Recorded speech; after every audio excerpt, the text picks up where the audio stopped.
Saint کے election میں خرید و فروخت یا ہارس ٹریڈنگ کس طرح ہوتی ہے، یہ آپ ملاحظہ کر رہے ہوں گے۔ اور یہ ہارس ٹریڈنگ زمانہ قدیم سے اور بہت پہلے سے یہ ہو رہا ہے کہ کس طرح سینیٹرز کو منتخب کرنے کے لیے کس طرح ایم پی ایز اور ایم این ایز کی سیٹوں کی یا ان کے ووٹوں کی بولی لگتی ہے، اور وہ بولی جو لگتی ہے وہ آپ ملاحظہ کر رہے ہیں۔ تو دیکھیں کہ ہمارے جو ہم نمائندگان منتخب کرتے ہیں وہ کس طرح بکتے ہیں اور یہ منڈی کس طرح لگتی ہے۔ یہ منڈی کا آپ مناظر خود بھی دیکھ لیں کہ ویسے تو منڈی مویشیوں کی بھی لگتی ہے، منڈی سبزی پھل فروٹوں کی بھی لگتی ہے، لیکن یہ منڈی جو ہے ایم این ایز اور ایم پی ایز کے ہیں، اور یہ پیسوں کے ڈھیر اور یہ پیسوں کے بیگز جو بھرے جا رہے ہیں اور پیسوں کے جو کارٹون بھرے جا رہے ہیں، یہ ان ایم این ایز کی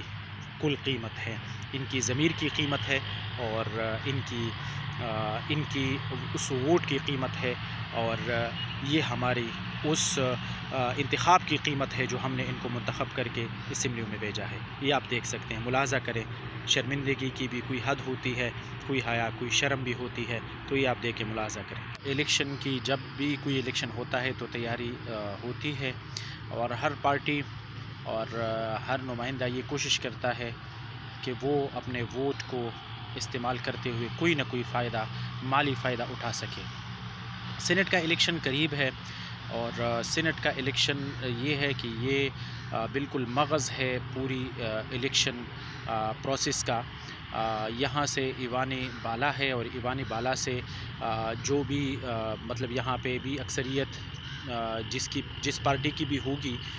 تو وہ وہاں پہ قانون سازی میں اس کو آسانی ہوگی، کوئی بھی قانون سازی کرنے میں اس کو کوئی دشواری نہیں ہوگی بلکہ آسانی ہوگی۔ اور سینٹ کے الیکشن 2018 میں جو ہوئے تھے یا اس سے پہلے جو ہوئے تھے، ہارس ٹریڈنگ کا ایک لفظ ہم سنتے ہیں اور اخباروں میں بھی پڑھتے تھے، اور نیوز چینلز پہ بھی اس کی